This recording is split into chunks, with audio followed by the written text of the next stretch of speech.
પોરબંદર સહિત રાજ્યભરમાં વર્ષો પહેલા ગુજરાત હાઉસિંગ બોર્ડ દ્વારા ફ્લેટ બનાવી આપવામાં આવ્યા હતા.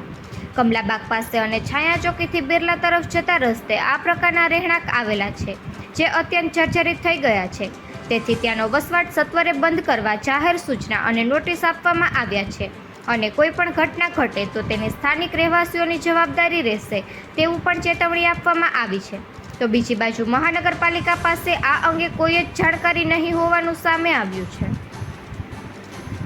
ગુજરાત હાઉસિંગ બોર્ડ રાજકોટના કાર્યપાલ ઇજનેર દ્વારા કમલાબાગ પાસે એમએમ સ્કૂલ નજીક અને છાયા ચોકીથી બિરલા તરફ જતા રસ્તે વધુ એક વખત નોટિસ લગાડવામાં આવી છે, જેમાં જણાવ્યું છે કે હાઉસિંગ બોર્ડની જૂની અને પ્રાથમિક દ્રષ્ટિએ જર્જરિત ગણાતી યોજનામાં બોર્ડના એક્ટ પ્રમાણે એકવાર ફ્લેટની સોંપણી લાભાર્થીને કરવામાં આવે છે, ત્યારબાદ રિનોવેશન, રિપેરિંગ અને મેન્ટેનન્સની કામગીરી જે તે મકાન ધારક દ્વારા જ કરવાની રહે છે.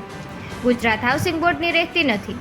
સત્તાની રૂએ સ્થાનિક સત્તામંડળો જો આ યોજના અત્યંત જર્જરિત અને ભયજનક જણાતી હોય તો તુરંત જાણ કરી તુરંત વસવાટ બંધ કરી શકે છે, જેથી આગામી ચોમાસાની ઋતુને ધ્યાને લઈ સંભવિત જાનહાનિ ટાળી શકાય.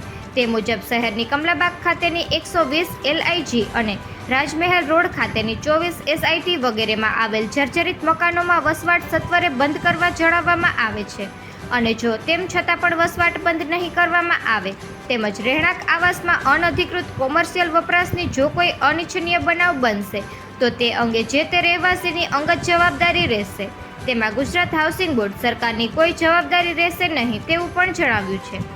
આવા ખાલી કરવાના થતા મકાનોમાં સામે બોર્ડના એક્ટમાં કોઈ વિકલ્પ વ્યવસ્થા તેમજ મરામત અને જાળવણીની જોગવાઈ નથી, પરંતુ જો યોજનાના નિયત સંખ્યામાં લાભાર્થીઓ સંમત થાય તો સરકાર રીડેવલપમેન્ટ પોલિસી અનુસાર કાર્યવાહી હાથ ધરવામાં આવશે, જે માટે જે તે યોજના એસોસિએશનના પ્રમુખ જવાબદાર અધિકારીઓ કચેરીનો રૂબરૂ સંપર્ક કરવા જણાવાયું છે.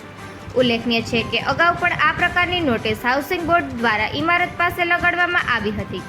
આ ત્યારબાદ ત્રીજી નોટિસ છે અને ભવિષ્યમાં કોઈ દુર્ઘટના સર્જાય તો હાઉસિંગ બોર્ડની કોઈ જવાબદારી ન આવે તે માટે આ પ્રકારની નોટિસ લગાડવાની ફરજ નિભાવવામાં આવે છે. જો કે કમલાબાગ નજીક આવેલ ઇમારતમાં તો કેટલાય ફ્લેટમાં રહેવાસીઓએ જરૂરી સમારકામ કરાવી લીધું છે, જ્યારે કેટલાક ફ્લેટ જર્જરિત હાલતમાં છે. તેવી સ્થિતિ બિરલા રોડના મકાનોમાં પણ જોવા મળે છે. નિકુલ પોપટ, પોરબંદર ટાઈમ્સ.